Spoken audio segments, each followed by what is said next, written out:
Welcome to Building the Future, hosted by Kevin Horick. With millions of listeners a month, Building the Future has quickly become one of the fastest rising programs, with a focus on interviewing startups, entrepreneurs, investors, CEOs, and more. The radio and TV show airs in 15 markets across the globe, including Silicon Valley. For full showtimes, past episodes, or to sponsor the show, please visit buildingthefutureshow.com. Welcome back to the show. Today we have Sarah Dusek. She's the CEO and founder of Few and Far. Sarah, welcome to the show. Hello, nice to see you, Kevin. Yeah, I'm excited to have you on the show today. You're doing an astronomical amount of stuff, but maybe before we dive into all of that, let's get to know you a little bit better and start off with where you grew up. Yeah, I'm originally English, but I'm also a naturalized American because I married an amazing American man. But please do not hold that against me, Mr. Canadian. Sounds good. No, I love people from all parts of the world. No problems here. I travel to America, and I actually been to Europe a couple of times, and so I love traveling in different parts of the world. So this is great. But okay, so you went to school. What did you take and why? Oh, that's an interesting question. I studied law at university. Okay. You get to do that in the UK. You get to do that as your first focused major in the UK. So I went to law school. Wait, sorry to interrupt you for a second. What do you mean you get to do that? Well, in the States, you don't get to go to law school out of college, right? That your Oh, first I see what you mean. degree, Okay. you have to like study a whole bunch of things, and then you go to law school if you decide you want to Right. like be a lawyer. Yeah. Whereas you get to do that right out of the gate in the UK. So that's what I did because I thought I wanted to be a lawyer. Okay. And what I realized was through that process and sort of my early part of my career was that actually I didn't want to be a lawyer, but actually what I really loved about the law was just justice. And that actually what made my heart sing was this idea of fighting for the underdog and fighting for those who didn't have, that I cared about equality, that I cared about some big issues in the world. And law was sort of a natural segment into some of that. I just didn't quite realize how boring, for me personally, being a lawyer would be. So, so I never ended up practicing law. Fair enough. Okay, so walk us through your career, maybe some highlights along the way, and then getting your master's, and then let's dive into what you're doing today.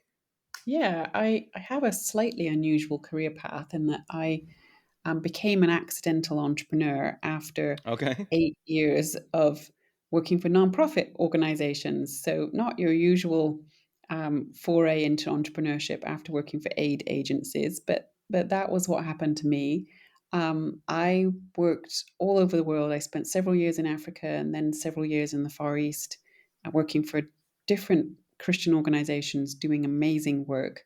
But at the end of that time, I was burned out and frustrated. And I went with this big save the world attitude that wanted to solve big problems in the world and fight for the underdog and make amazing things happen. And the work ground me down. It was hard and slow, and nothing was changing. And I experienced a very profound burnout that took the wind out of my sails, and that sent me back to grad school, sent me back to the drawing board as well as grad school, and started a new path. Okay, interesting. Okay, so as somebody that's experienced burnout in the past myself, how did you kind of pull yourself through that, especially to go back to school? Because that's Mm. both those things are challenging separately, never mind combined.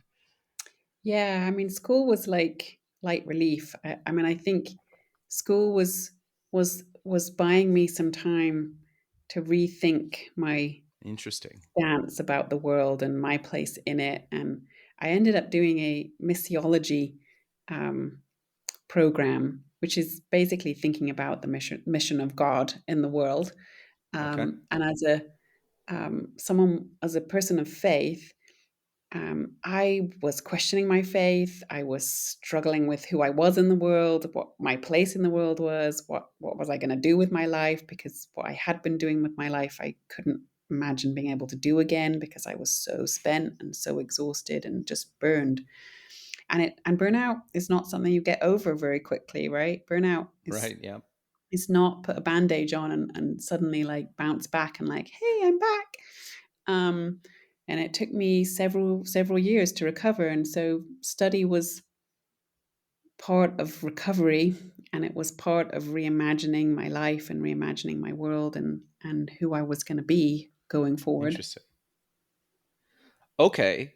So you get out of school, walk us through what you're doing today, because like I mentioned earlier, like you're doing a ton of stuff.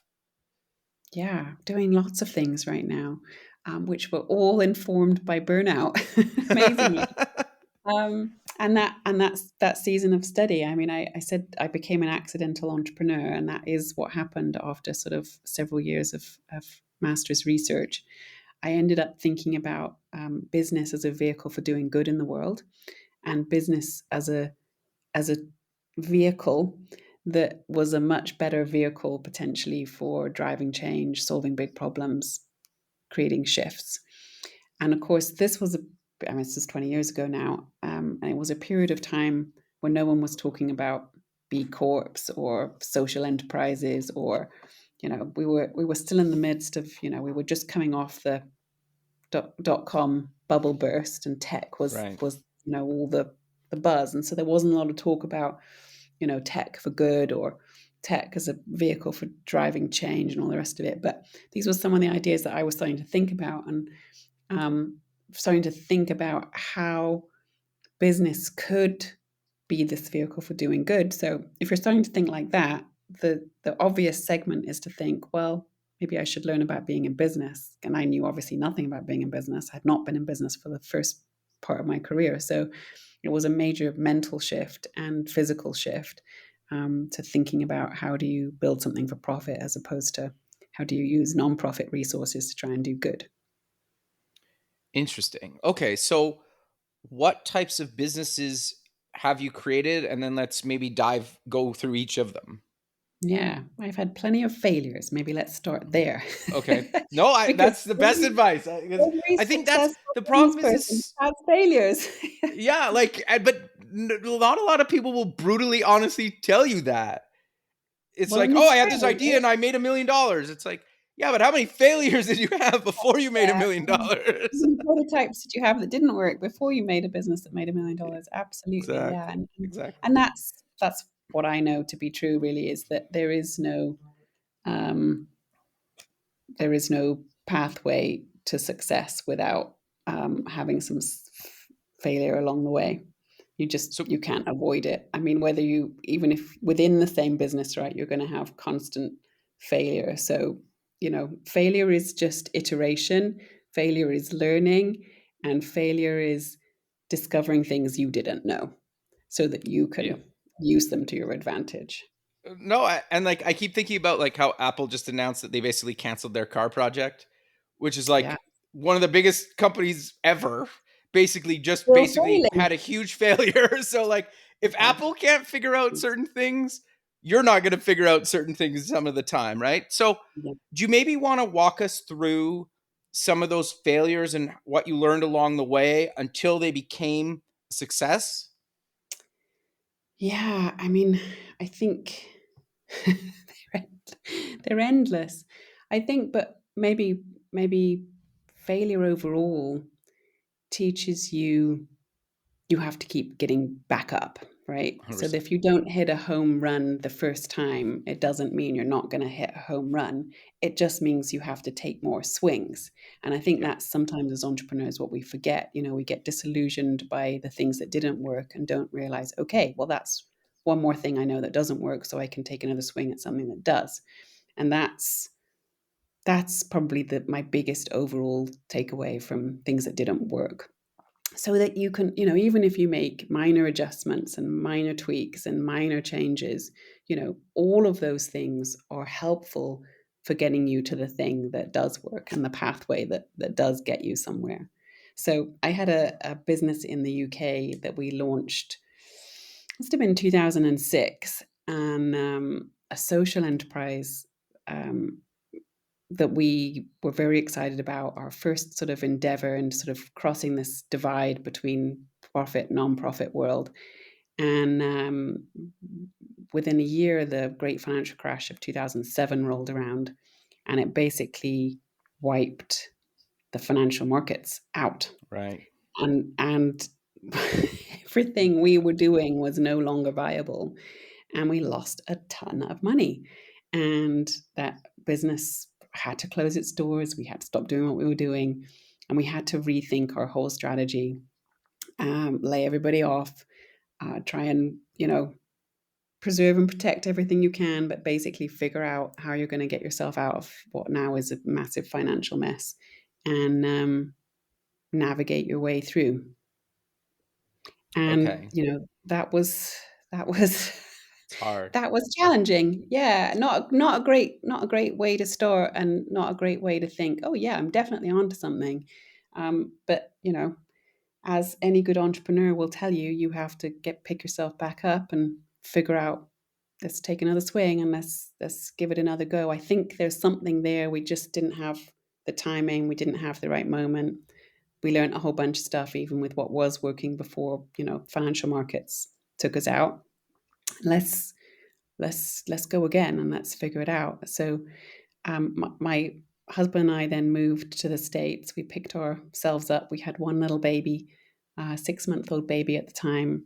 Picked ourselves up, moved to Montana, of all places, which is where my husband's from, Okay. and started again, trying to think about, okay, how do we earn a living?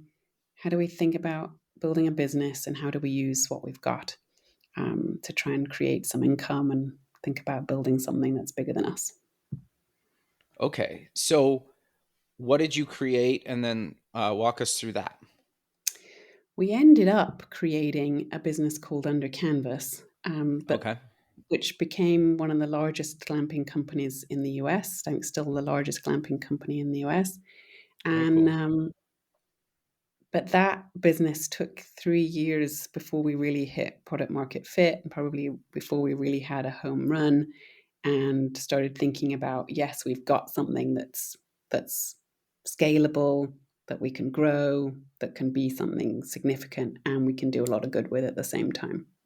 So how did you, through that 3 years, like what wasn't working and how did you iterate on the idea until it became successful? Because I think that's the real hard part, that so many Yes. people that haven't been through it before think that they're just going to build an app or start a company and it's going to be successful. And it can take years, right? And I think it sounds so stupid to say for somebody that's been through it, but I get pitched ideas all the time. It's like, well, you build it. I have this idea. We're going to be rich in 6 months. It's like, it doesn't work it It can would work be like that. so It's like, nice if it worked like that. It would be so it's like you nice. can win the lottery when you buy a lottery ticket, but your chances of hitting that are like Chances are like very one much in a zero. trillion. Yeah, exactly. And entrepreneurship's a bit the same, right? And that's why you've got to Yep. take a lot of swings, and you've got to make a lot of pivots and a lot of adjustments, and you've got to be really agile and very resilient.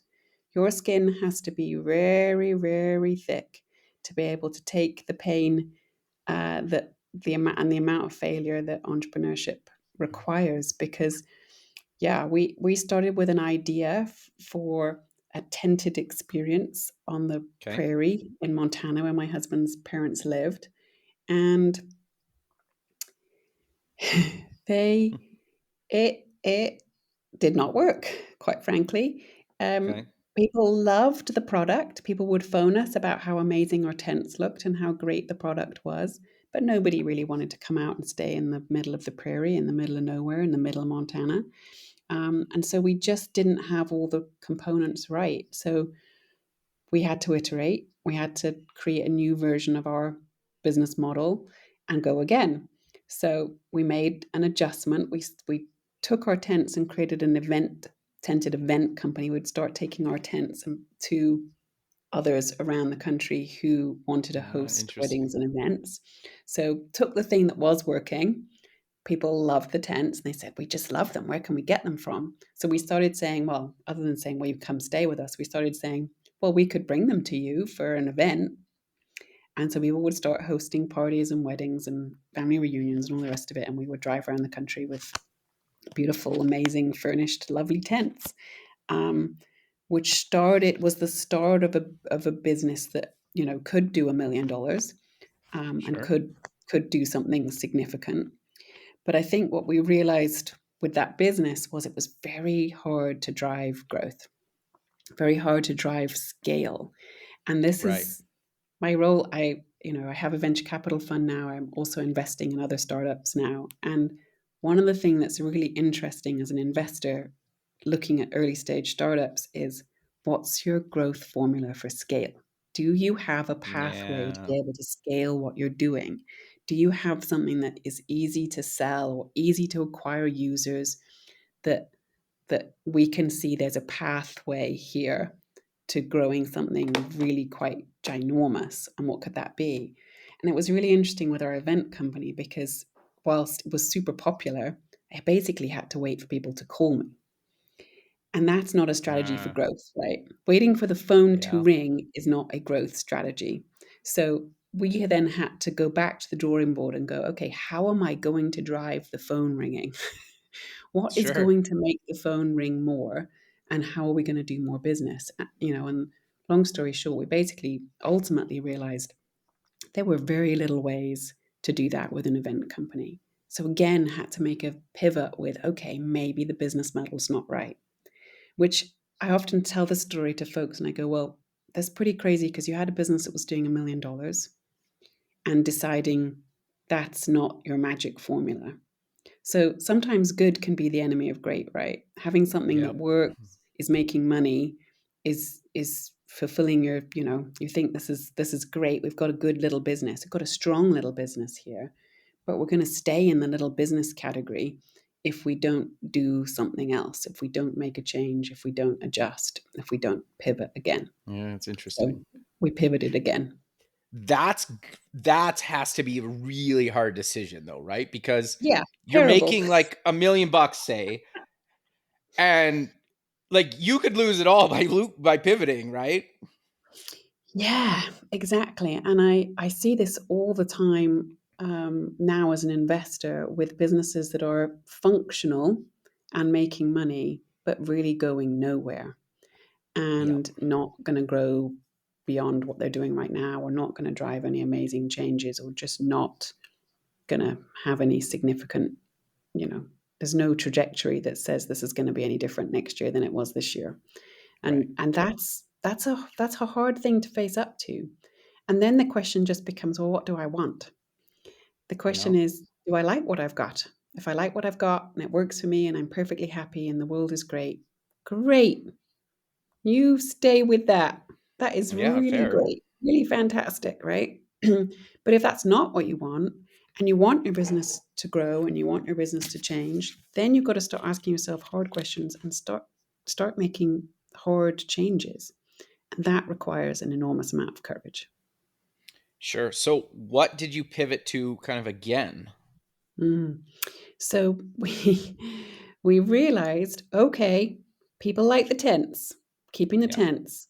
People want us to bring the tents to them, but we can't generate enough sales by driving around the country. How about if we take the tents to where the people already are? So we ended up pivoting a third time and taking the tents and setting the tents up as a tented hotel Oh, outside of interesting. national parks across the Smart. states. And we started with one national park. We started with Yellowstone in Montana, where we were based, and just tried out a theory and rented some land, created a temporary pop up hotel with our tents, and waited to see if anyone would be interested in coming to stay in a tented hotel. And lo and behold, they were. And that business under canvas has been on a wild ride for the last 15 years now. That's very cool. So you're not involved with that anymore, or you are, or how does that work? I am still a very minor shareholder, Okay.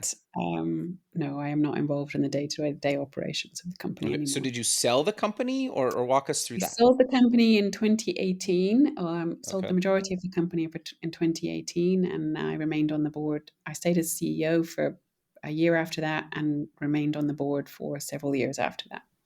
Okay. Very cool. So did you take some time off?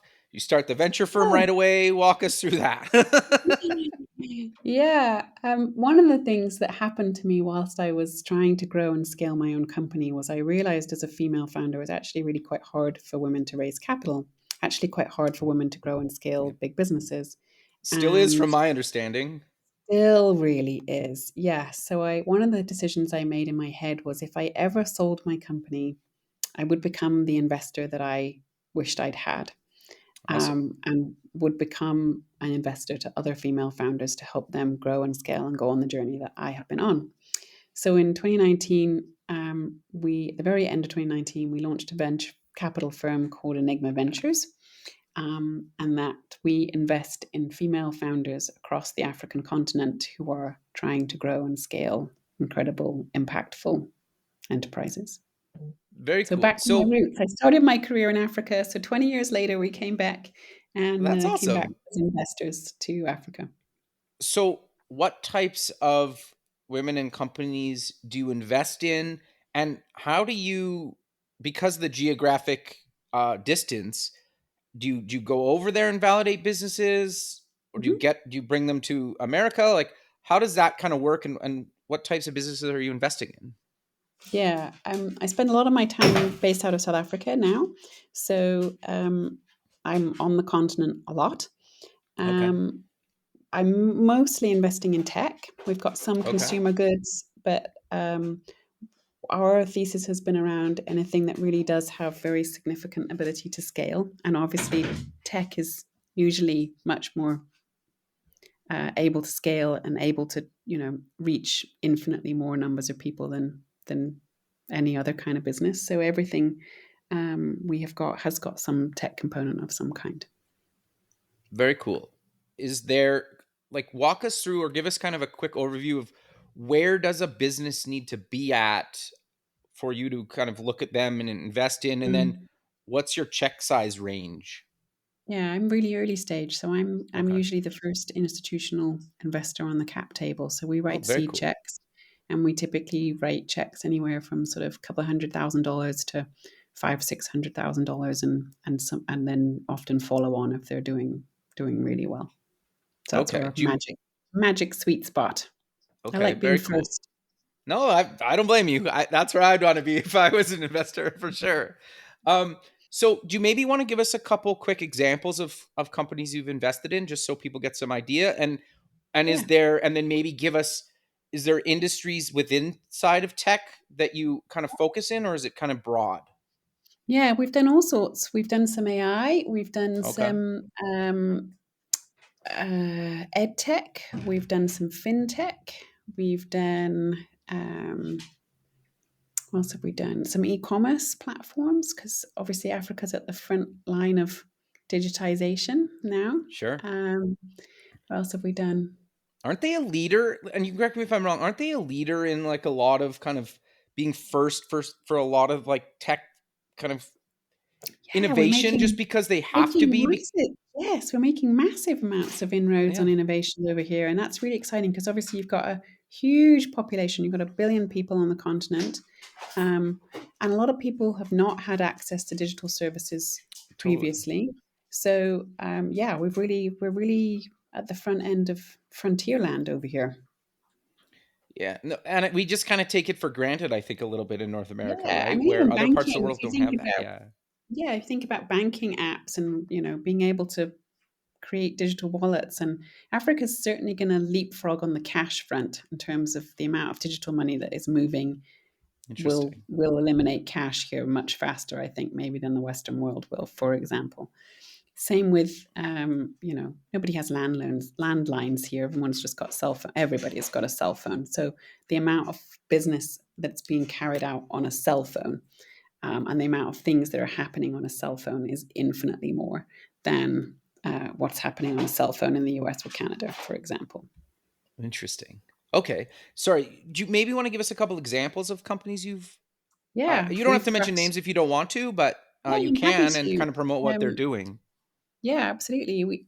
I've my two favorite fintechs are a company called Premier Credit Okay. and Lupia. They're both out of Zambia, both doing really interesting stuff in the digital banking space, which is very exciting. I have another company called Koa Academy that is an online school for African students, which is Very really cool. pioneering on the continent.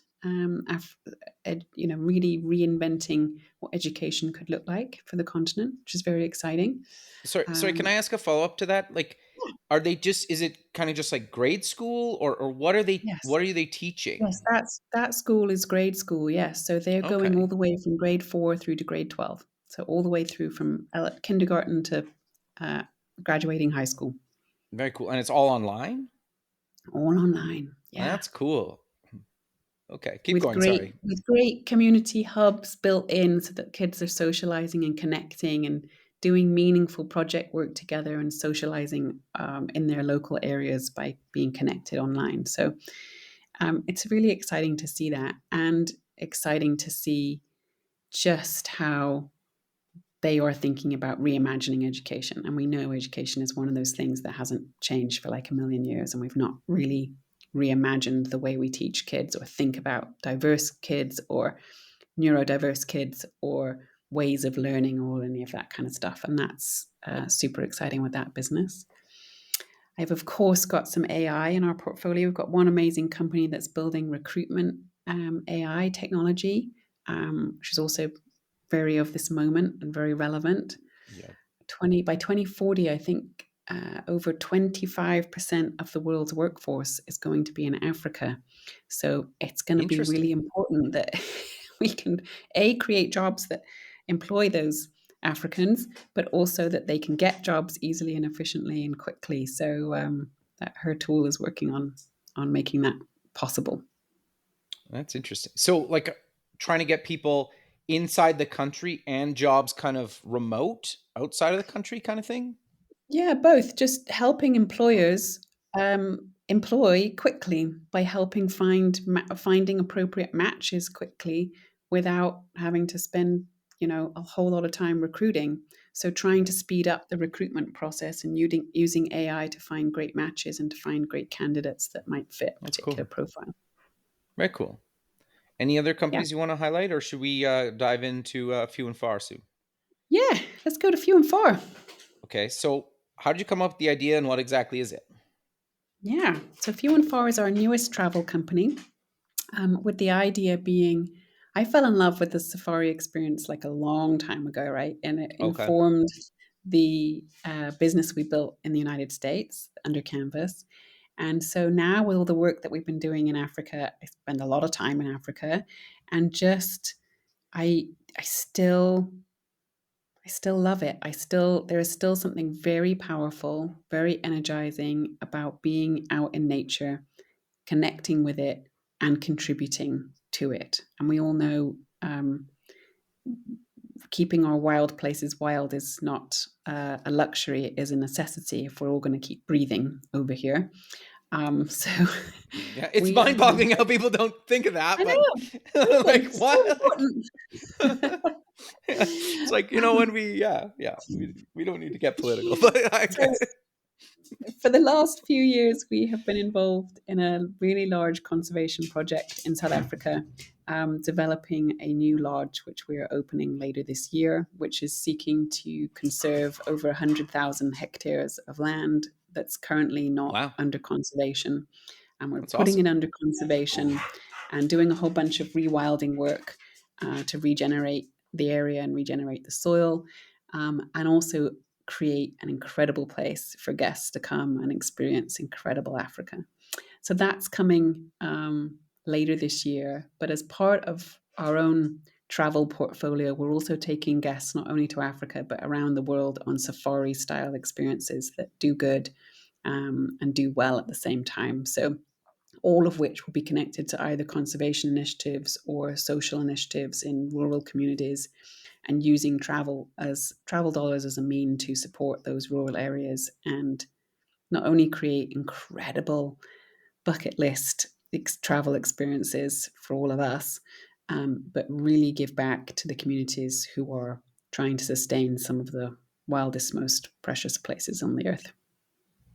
Very cool. So I'm on the website right now. It looks like obviously parts of Africa, South America. Where Yep. else are you guys planning on doing trips to? Yeah, we've got some trips in Europe already and a few in North America, and we're working on South America, Central America. At the moment, we've got several in Central America that will be on the website before the end of the month. And we will add Antarctica shortly. Oh, wow. Antarctica. Antarctica. Yeah, there's an amazing lodge that exists in Antarctica that is doing incredible conservation work. And we're also going to look at Asia later this year. So we're going to have the whole world covered. It's just going to take us a little bit of time. Okay, very cool. So obviously it's probably a range, but how long are these experiences? Yeah, anywhere from 5 days to however long you want. 5 days, I think, is probably the shortest trip that we've got on our website. But several of those trips can be put together as back-to-back itineraries. I think what I found with the safari industry in particular, you often are relying on your travel agent to tell you where you should go, but there are so many options. Travel agents don't know how to tell you where to go and what you should do and how you should do it. And so one of the things I was really keen to do was create itineraries that you could look at and go, yes, that's the trip I want. Like that you could just go to the supermarket and decide, yes, that's the spaghetti sauce I want, please, and make this happen for me. So that it's easy, it's quick, you can understand it, you can see how many days it is. If you want to alter it or change it, you can. But here's the best of the best, some of the best places in the world, some of the most significant conservation efforts around the world, and here's how you can be part of it, and here's how you can make it happen. So are these trips like kid friendly, 18 plus, a bit of both? Walk us through that. Yes. Almost all of our trips can be navigated for families. I don't think there are any trips that can't. I am a mother of 2 boys myself. And when we built our first travel company, we built our travel company with us in mind. So we had a dog and 2 small children. And so under canvas, you could bring your dogs and your small children and come and stay. And this is the same, except no dogs, because you're getting on an airplane. But yeah, absolutely. And creating, I am always looking for extraordinary adventures to take my kids on.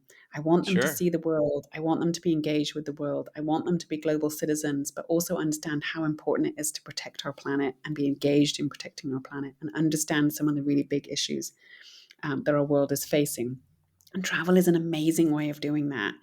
And so all of our experiences have kids in mind. Some of them are going to be better than others for kids, but all can be adapted.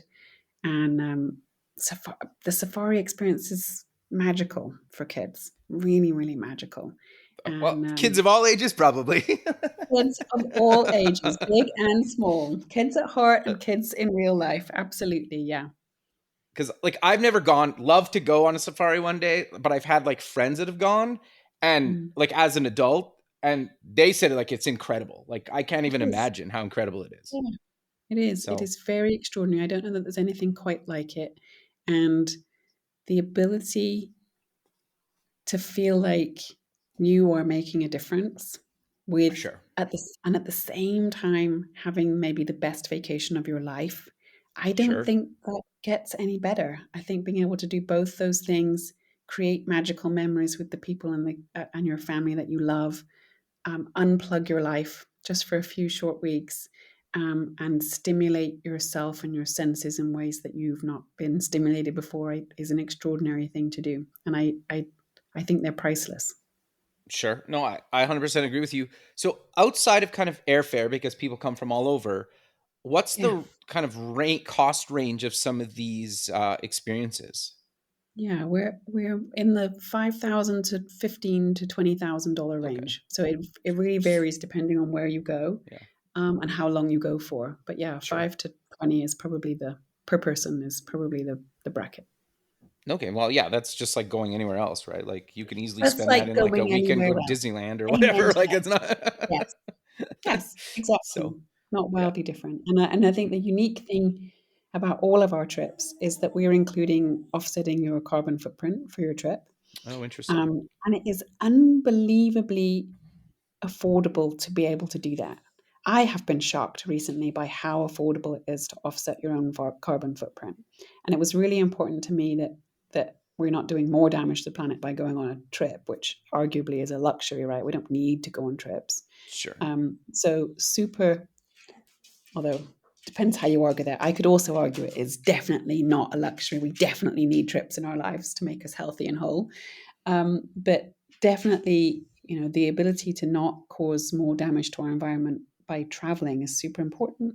And Sure. actually, it costs as little as $10 to $12 a ton to offset your carbon footprint. And usually, each one of our trips is between 1 and 2 tons a trip. So So think like about it. That's nothing. $24 to Yeah. offset a trip. Not including the flight, but the same dollar value applies, right, per ton. It's not Sure. very expensive to offset your carbon, and it.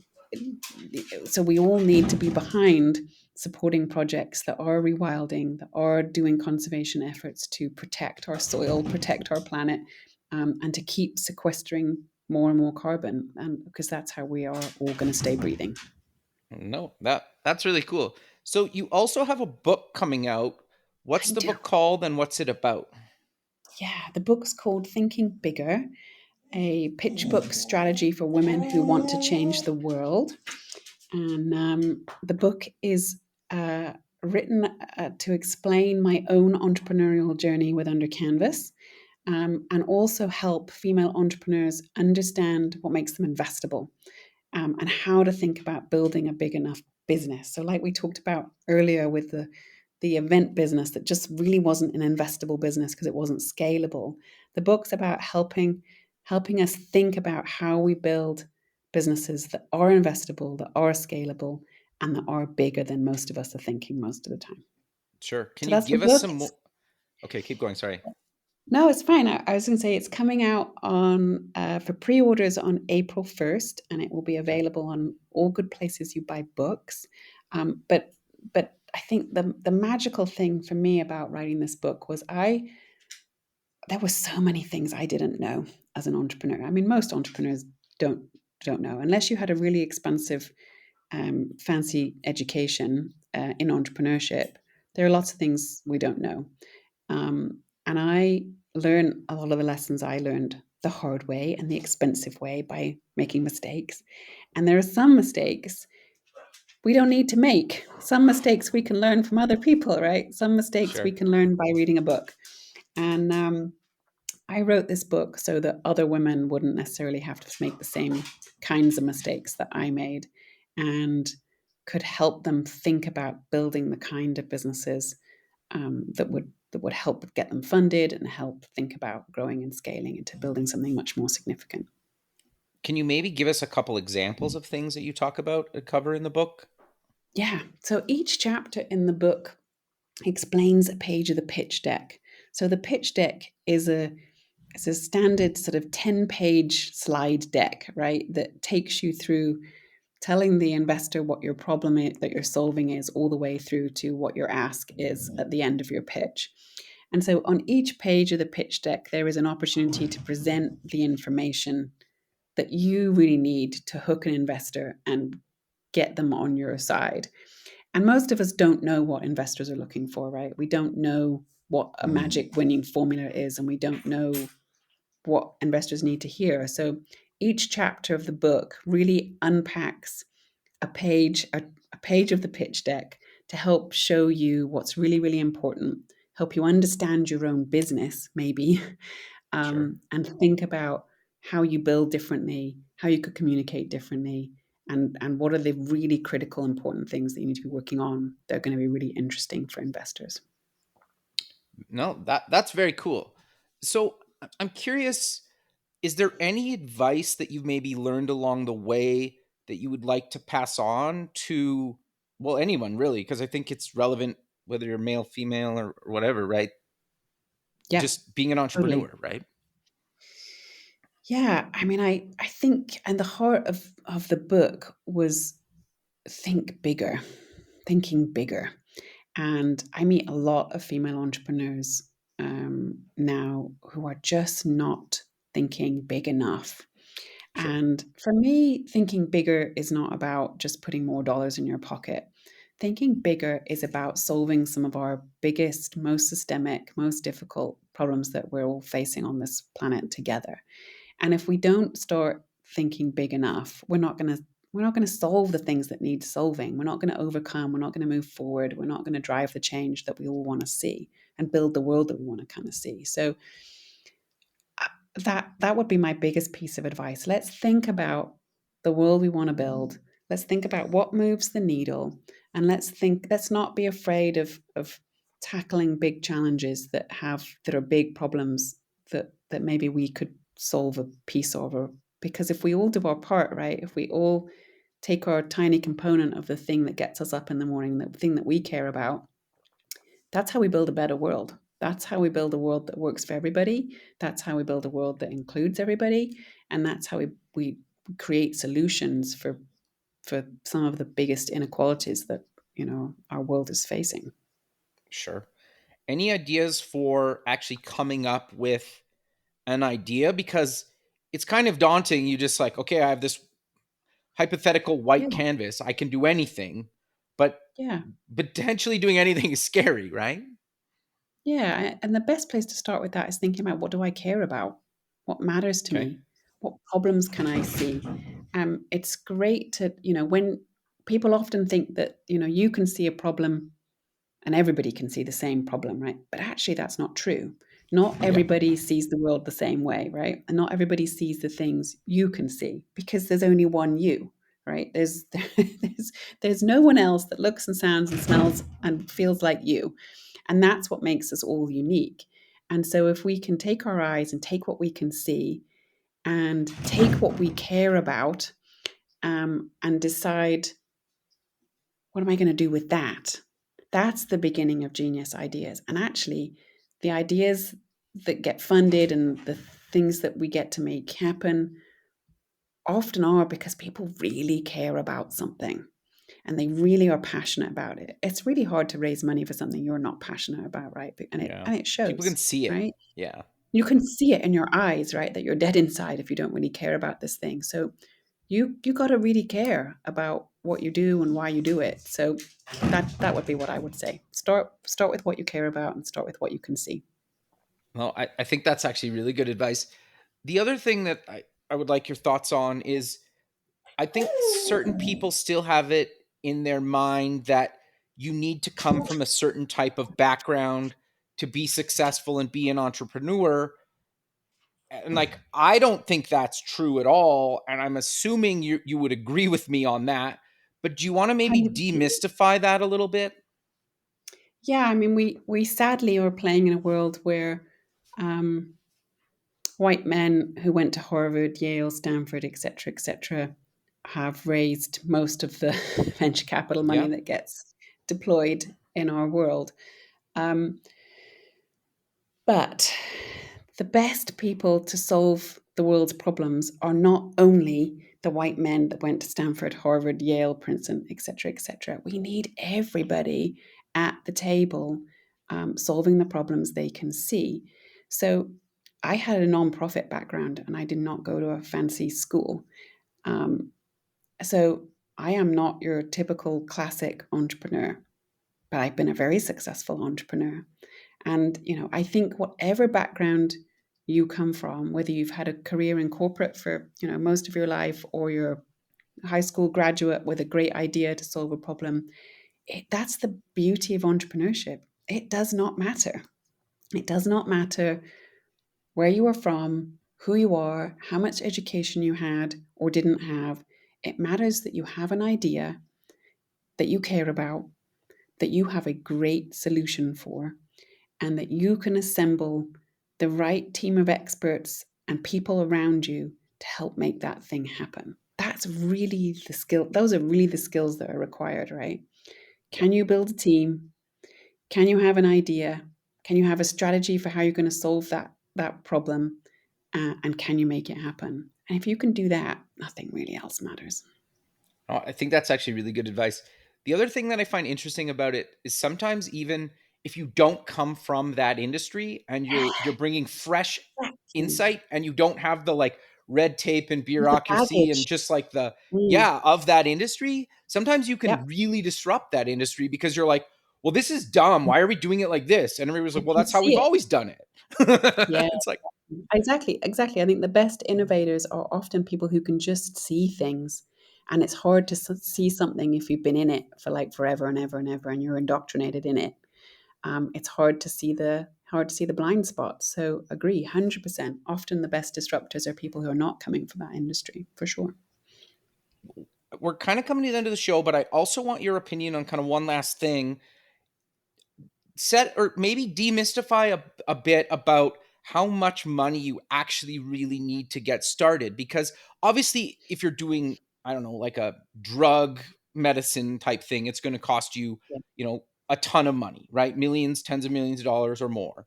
But Yes, in but a not lot of even cases, then, not on day one, right? It's not going to sure, cost you tens of millions of dollars on day one. but you can get your business off the ground, especially in tech now with no code or free tools or building your own MVP for hundreds, maybe a few $1,000s. Like, Yeah. talk about that a little bit. Yeah. I mean, and then the other thing connected with that is you don't have to give your day job up right away either, right? Your I day think that's the job best advice. can fund your night job. Yeah. Yeah. If you've got a great idea and you want to build something, you've got to invest in you first. So you've got to take whatever little money you've got, put your own skin in the game, whether that's your time, your savings, your house, your pension, whatever it is.